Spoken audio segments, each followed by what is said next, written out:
Personne, ado, m'a dit « t'as pas le droit de te masturber ». Et après, le fait de parler de la masturbation des femmes, c'était la volonté de parler de quelque chose qui était un peu tabou.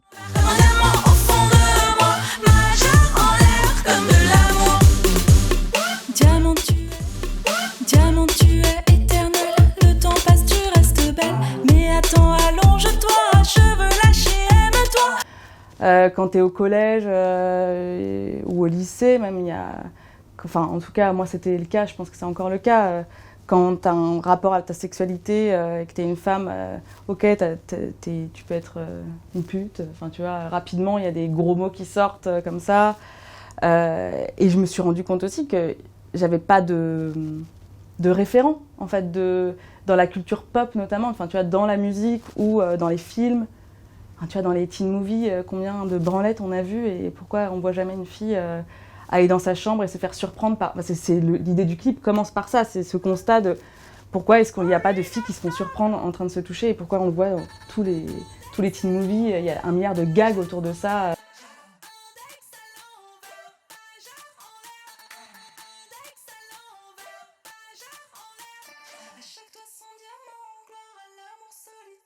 Je pense que beaucoup de jeunes filles ne savent pas comment faire et ne savent pas où est-ce qu'il faut aller. Même moi, je pense que j'ai appris même presque avec un garçon qui savait comment faire, qui m'a appris. Et c'est comme ça que je me suis dit « Ah ok, en fait, c'est comme ça que je peux le faire », mais je ne savais pas.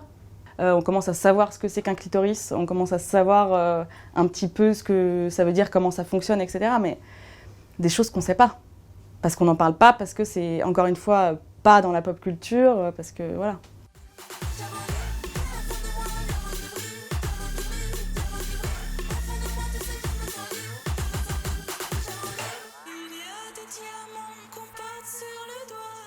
Pour faire ce clip, on a fait hyper attention justement à pas avoir le regard masculin là-dessus. Et c'est hyper difficile en fait, parce que tu es sans cesse, quand tu vois telle femme, y a plein de gens qui disent oui, mais c'est le point de vue masculin, enfin tu le sens en fait. Quand tu vois les Destiny's Child, tu vois quelque chose de fort, mais qui est pas complètement, qui me paraît pas complètement libre. Quand tu vois Beyoncé, tu vois quelque chose de très libre. Et je sais pas comment dire, mais c'est des choses que tu sens et qui sont pas forcément dites, c'est pas forcément des mots différents, c'est pas forcément...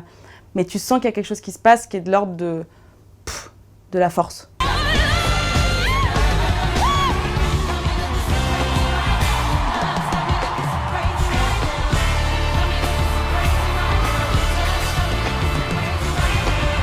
Et on peut dire plein de choses autour de MeToo, etc. Mais ça a ouvert un débat d'une manière ou d'une autre.